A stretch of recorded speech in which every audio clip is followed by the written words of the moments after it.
Hey guys, welcome to another preview video for the upcoming Magic the Gathering set called Guilds of Ravnica. Today is September 12th, 2018. And before we get started, I do want to let you know, I saw a video posted today by one of the more popular YouTube channels, Unsleeved Media, talking about these preview season videos and card preview videos and things like that. And it kind of got me thinking that I'm failing to do one very, very important aspect of all this, and that's giving credit where credit is due. Wizards does a really good job of spreading out the love when it comes to these pre-release cards, or these preview cards, for different YouTube channels and content creators and all that. And some of them do a really, really good job of creating videos particular to their card. And it's not just like, hey, here's the card, things like that. So, he made a video kind of bringing that to light, and I really do agree with him. I'll link to the video here in the description, as well as in a card right now that you can kind of go see that. But it did kind of get me thinking how, I really just kind of pull cards off of Mythic Spoiler and just kind of put my video together and run through it real quick. But I'm actually, this is going to be kind of like a testing phase right now, this one going forward. I'm going to go ahead and put a link in the description for all the preview sources, so you know where the preview cards came from, so you can check out their YouTube channels, or if it was a tweet or Twitch feed or whatever the case is, it'll be linked in the description below. But also, as I'm going through them on screen, I'll put a card linking to that particular YouTuber's channel, so you'll be able to see it there. You can click on that and go through there. So at least they get credit where credit is due. Obviously, these channels are much, much, much larger than I. They've got more pull than I. But if I was on the receiving end, of this, where I was receiving a pre-release card, I would expect others to do the same. So even though myself and my 47 subscribers, we don't have very much pull whatsoever, I still wanted to give credit where credit is due. So with that being said, let's go ahead and hop in. We've got quite a few cards to talk about today. So let's start off with the Locket set. This is the Mana Rocks for limited use only. Very rarely do these things ever get used inside of standard and outside of that, just because they're really for just mana fixing. This set is one for each of the guilds. Three colorless artifacts at common level. You can tap for either of the guild's colors, and then you've got the hybrid mana of the guild colors times 4. Tap this, sacrifice it, and draw 2 cards. These are going to be limited cards all around. It's a great way to, if you're playing that guild, get a payoff at the end of the mid to late game, where you can fill your hand back up with a couple cards. It's a great way to splash for those of you trying to splash for a bomb rare that you picked up that's not in your guild colors, or maybe there's some early cards that you kind of want, or some cards that you want to have access to, whether that's removal, draw cards, things like that, that you might not have in the color pie for your arsenal. So for example, red and white typically don't draw cards very often. However, like blue might, right? So, being able to play a Boros deck and, be able to draw cards at the end of the game, but also being able to tap for, blue or black mana for the Dimir Locket, putting the Dimir Locket in there. Yes, you're not going to be able to draw cards for the Dimir Locket because you're red-white, but on the other hand, you're going to be able to splash blue and black, or vice versa. Probably a more convincing argument would probably be like going Boros to Selesnya, so where you have, red and white in there, and then you possibly get to sacrifice the Selesnya Locket because you have your Boros deck and you're splashing green, but you'll still have those planes in there where you could possibly produce four planes by the end of the game. Get your 2 cards in there. So this is a great way for splashing for colors. If you get one in colors, it's not going to necessarily pull you into those 2 colors, but it is a great payoff. It's just a great way to kind of round out your limited game. Other than that, they're not going to be used too much further than that. Next up, we've got a couple split cards. We've got Invert and Invent first up. Invert is hybrid mana, blue, red, instant speed, uncommon. Switch the power and toughness of each of up to 2 target creatures. This is a very interesting kill spell. You could really catch some people off guard with this, where you can flip the power and toughness. You might be able to edge out a creature in this in combat in response. If it's just one of those things where you flipping the power. It's an elemental thing, right? It's very very much an elemental power, but you can definitely catch people off guard with this. So I wouldn't be surprised if this is a pseudo removal spell in some cases. Invent is the second half of that. It's 4 generic, 1 blue, 1 red, instant speed, again uncommon obviously. Search your library for an instant card and or a sorcery card, reveal them, put them into your hand, then shuffle. So search up your 2 best instant and sorcery cards. You can't pick 2 instants and 2 sorceries. It's one and the other. You can't double up, unfortunately.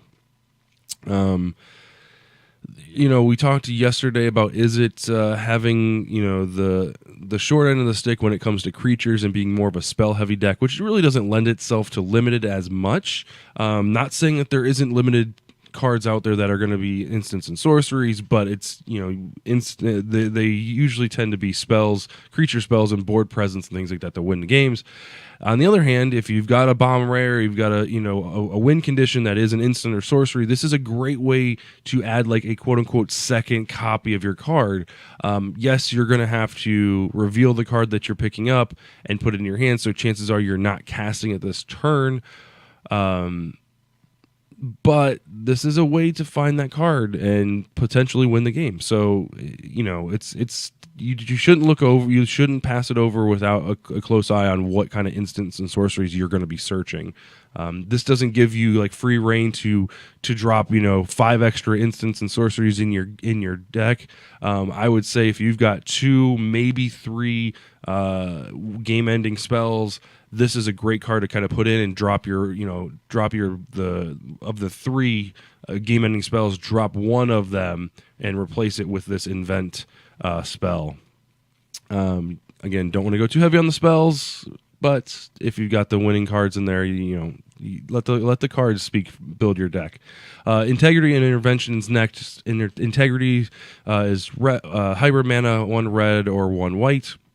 And it's an instant uncommon. Target creature gets +2/+2 until end of turn.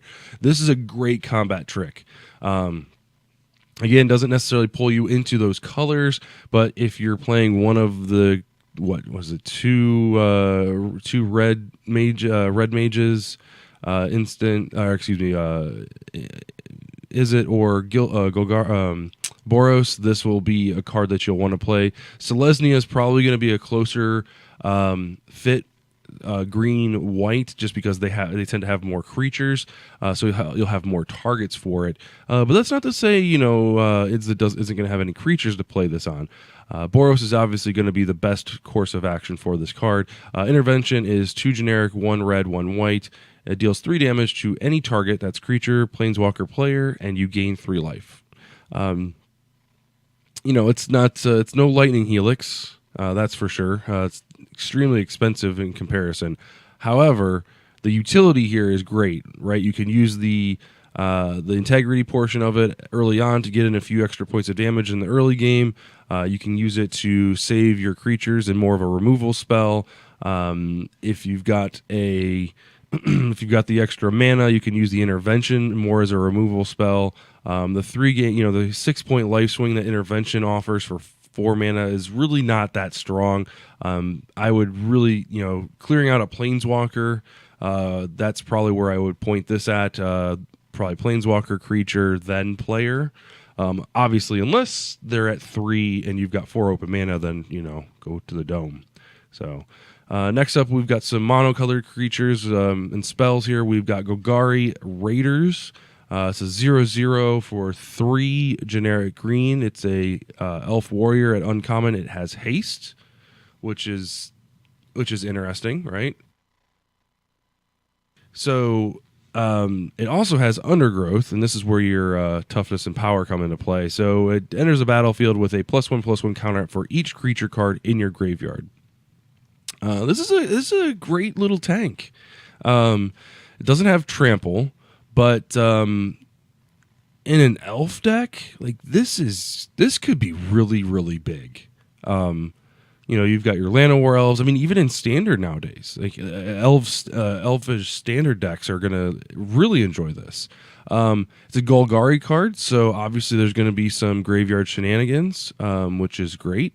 It's going to be interesting when you pair this with Simic in the next set, because you'll be able to play blue and green and take advantage of the graveyard shenanigans that blue gains. But at the end of the day, this is going to be huge. It's only going to be when it enters the battlefield, so that's going to be kind of catch-22. On turn 4, you're really going to have a lot of creatures, but at the end of the day, having haste gives it the ability to attack almost immediately when it comes into your control. So that's a positive right there. Next up, we've got Maximize Altitude. This is an uncommon sorcery. Target creature gets +1/+1 and gains flying until end of turn. It has Jumpstart. This is, it's, what can you say? It's a sorcery speed, but target creature gains flying until end of turn. So you're going to get through 2 extra points of damage for casting it twice, obviously. You won't be able to use it on blocking, which would have been great, right? Using this on defense would have been fantastic. Being able to catch your opponent off guard. Obviously, it's in your graveyard. The instant speed, doesn't really do as much for you because they can see what's there. But being able to catch your opponent off guard by killing their flyer, that would have been great. Unfortunately, sorcery spell, not going to work that way. So this is purely an attacking spell. You're going to get through 2 attacks in most cases when they don't have a removal or when they don't have a flyer. So you'll get through 2 attacks. Put it on your biggest thing and turn them sideways, right? That's what Limited's all about.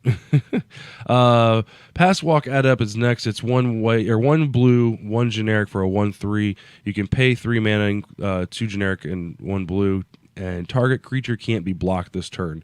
It's a little on the expensive side for the actual spell. It's not a bad thing. Because once you get into the late game stalls, this is going to be a great way to get through a couple extra points of damage. I'm not necessarily hell bent on casting this on turn 2.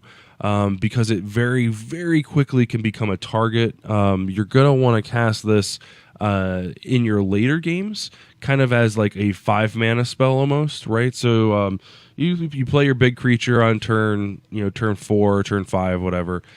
Next turn, play this. Give that creature that is now doesn't have summoning sickness. Give it unblockability, or unblockable, or can't be blocked, or whatever, and start swinging in, right? So catch your, use it as more of an offensive card. If you play it on turn 2, you're likely to kind of get blown out. It's got 3 toughness, which is fine, but you can do better things on turn 2, right? And because then on turn, so playing it on turn 2, then turn 3, you're either gonna give your 1-drop a unblockability, or you're going to give this unblockability, and it's just going to be bad. You've got better things to do on turn 2 and turn 3 for that matter. So don't get caught up in those shenanigans. Moving on to red, we've got Goblin Rhett.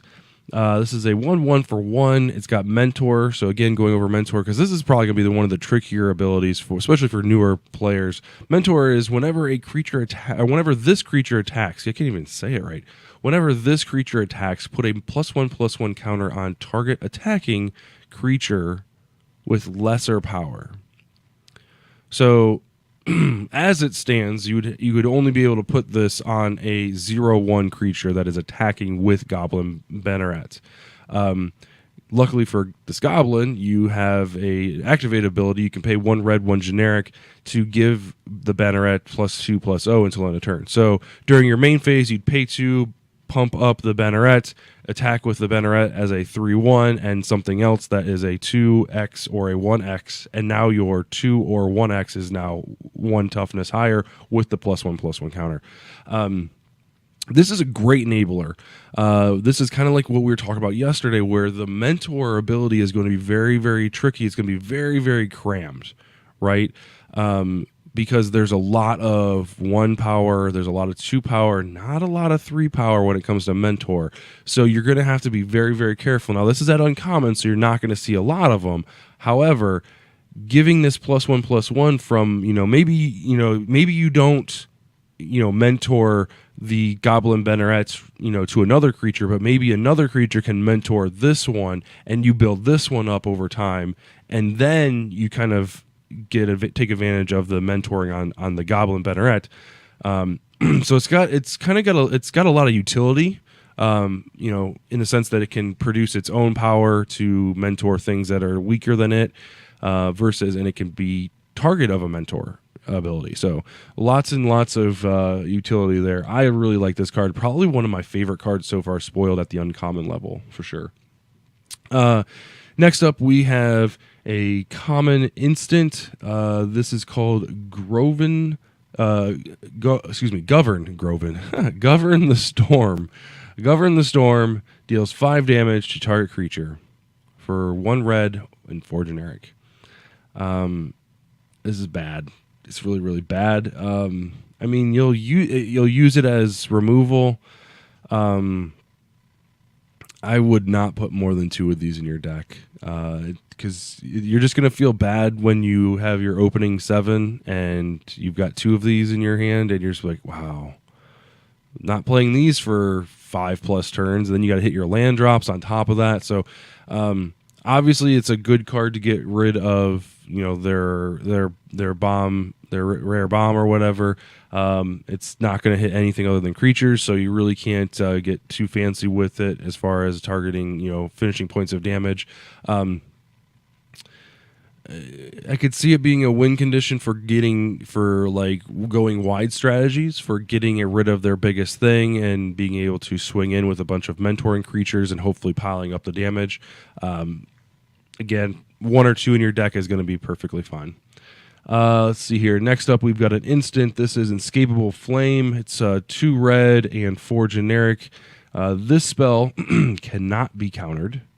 It deals 6 damage to any target for 6 mana.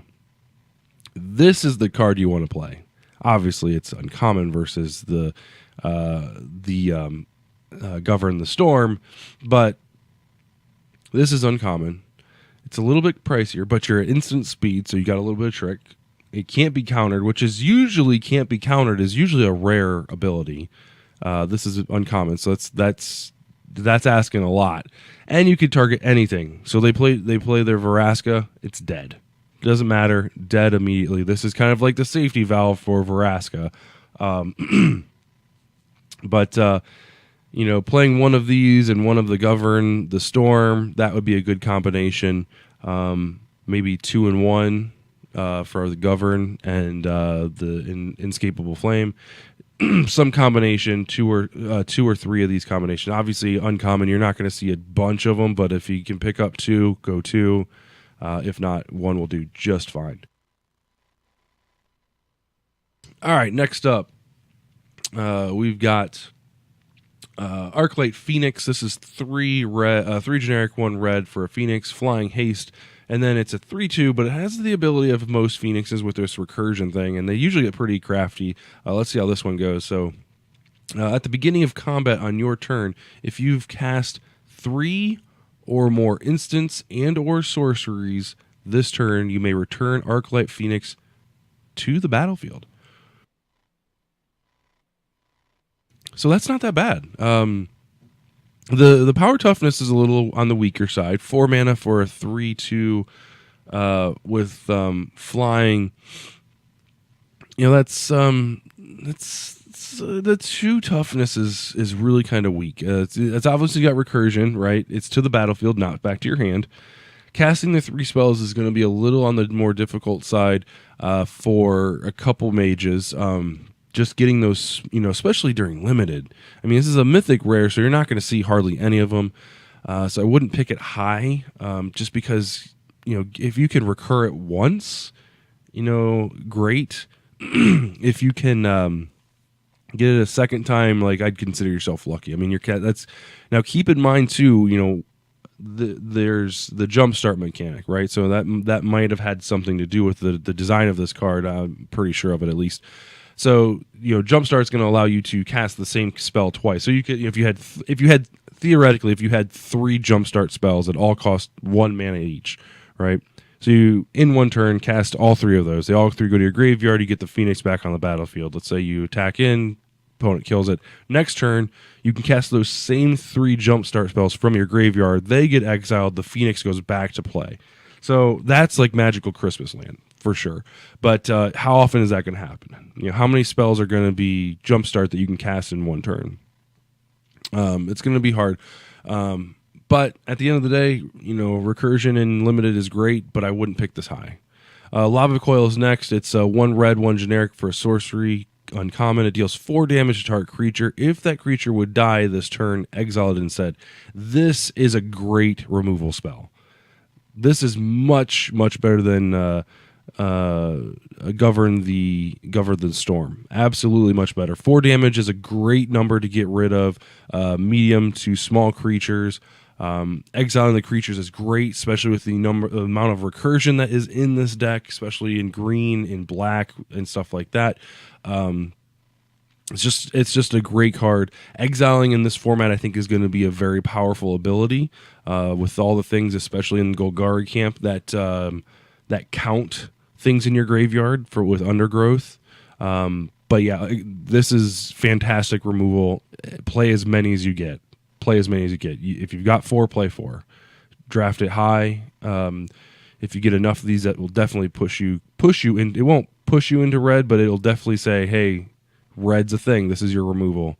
Moving in, we've got some black spells. This spell right here, this creature is something I'm really interested in playing with.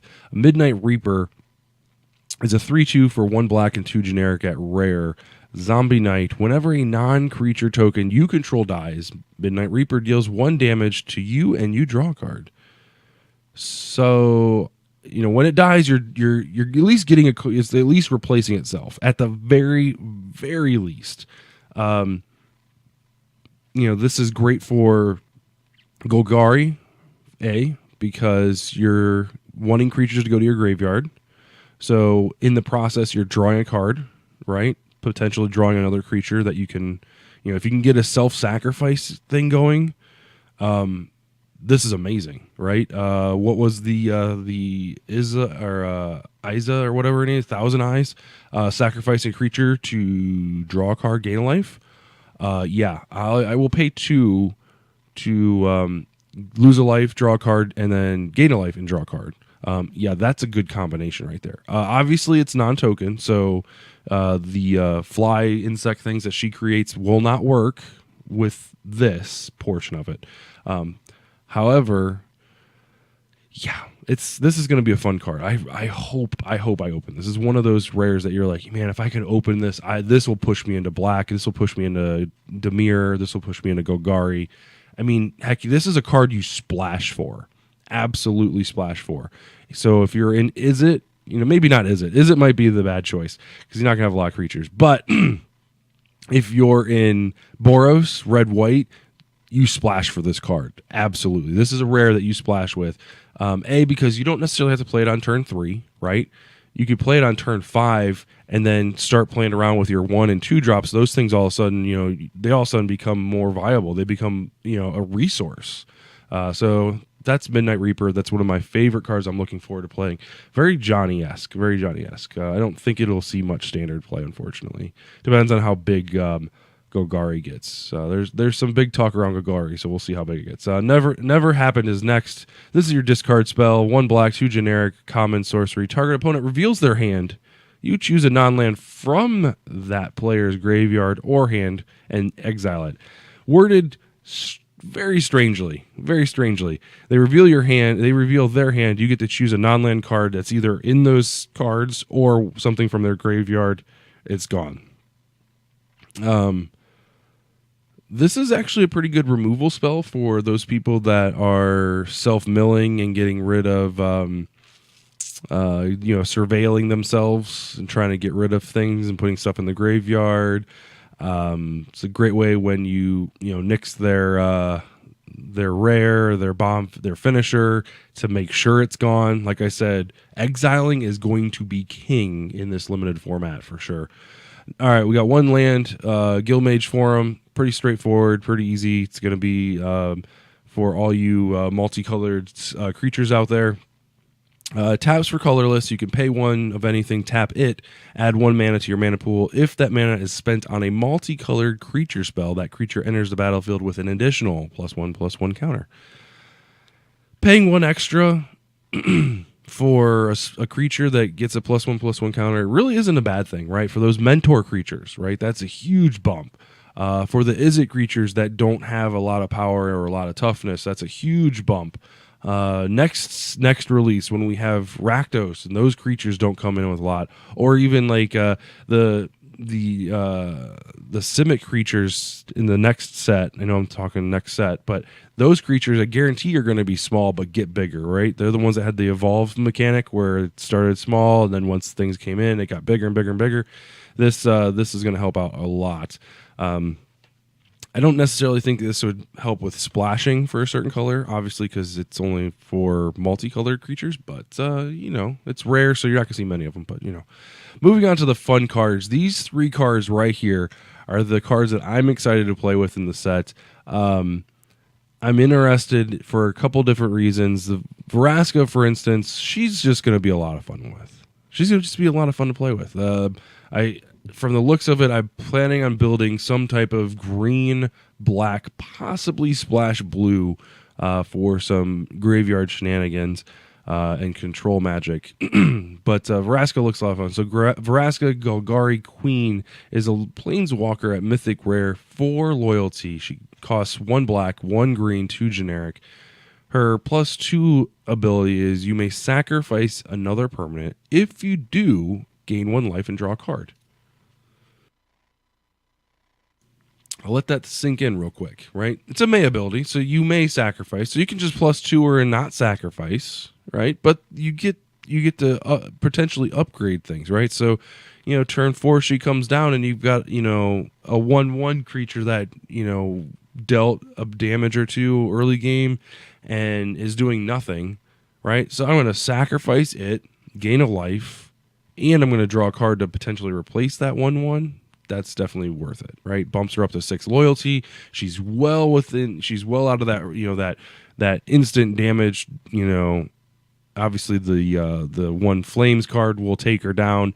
We mentioned that already, but that 1 uncommon in red is really the only thing that's kind of standing between her and, in ultimating, essentially. Her -3 is destroy target non-land permanent with the converted mana cost of 3 or less.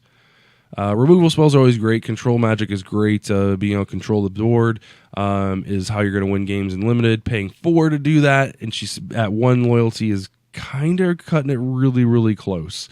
Not to say that you can't do it, because obviously getting rid of their best thing, that's 3 or less, is just a great mechanic.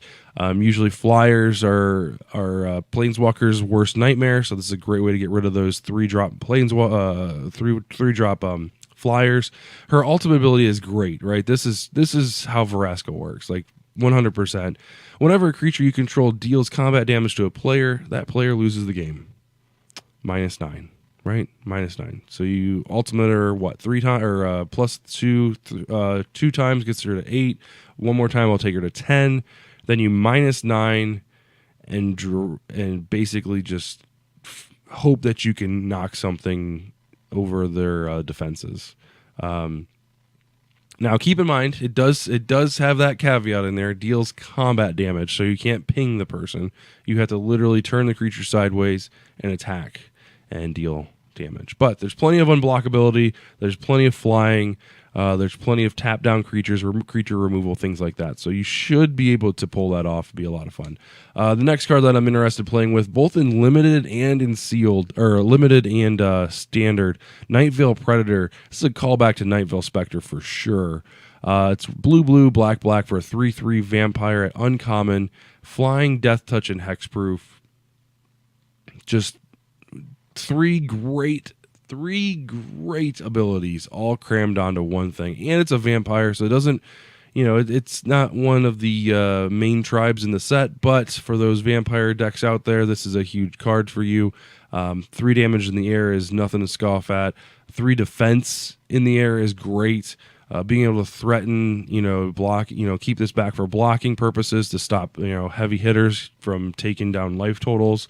All around great card. It's fantastic for getting through to planeswalker damage, stuff like that. So House Guild Mage is next. 1 black, 1 blue for a 2/2. It's got 2 activated abilities. First up, you can pay 1 blue, 1 generic, tap it.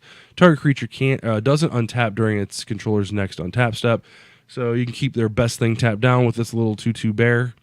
Next up, she can actually surveil for 2. You pay 1 black, 2 generic, and tap her down, and you surveil 2. Don't know how often you're going to be doing that unless there's, the board's at a stalemate and you really don't need to tap anything down. Surveilling at the end of their turn is definitely a beneficial thing. Keeping this thing up for tapping down attacks is probably going to be your best bet. So obviously going into attacks, right, before they're declared, you have to choose something to tap down. So you'll have to make the first decision whether to tap something down or to surveil. That's going to be the biggest thing right there. So just be cautious of that, and you'll be just fine. But the best choice, the safe choice, is probably going to be tap down the creatures. Unless you're out of cards, surveilling is probably going to be your best thing. If the game's at a stalemate, you need to get through your deck. It's going to be broken by cards that you draw, not cards that you stop from attacking. So in that instance, I would probably go ahead and surveil. Be a risk taker. Last up, we've got Molder Hulk. Another fun card that's going to be either really good or really bad.